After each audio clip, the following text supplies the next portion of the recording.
I've been incredibly lucky to be part of the Hartford family for a very long time.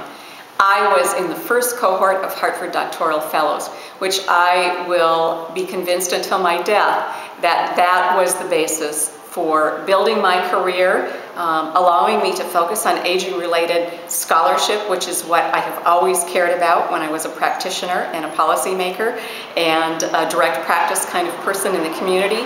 But from that doctoral fellowship, I have been able to build and build and build, and I've been fortunate enough to be part of the Hartford Geriatric Social Work Faculty Scholars. I'm sure that's the reason I got to be a scholar, is because of the basis that Hartford provided for me in that first round of mentoring as a fellow. I am delighted to be able to move on as I'm wrapping up my 2 years as a Hartford Faculty Scholar, although truth to tell, once a scholar, I think always a scholar, or at the very least, once a fellow, once a scholar. Once you're part of the Hartford Fellowship and Scholarship Program, you will be forever in the Hartford family.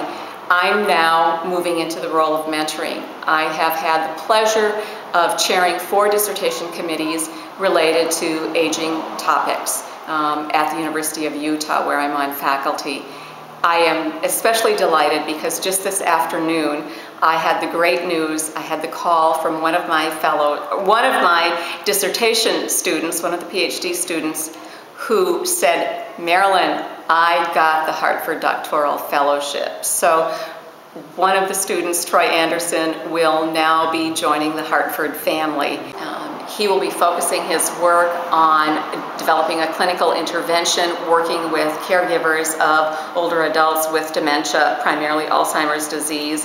And he will be in a very good spot to be able to launch himself into the world of being a university faculty person, and will hopefully one day be standing in the same shoes that I'm standing in and be able to say, I'm a Hartford scholar who was a Hartford fellow, who is now mentoring additional students who will then go on to do great things in aging research.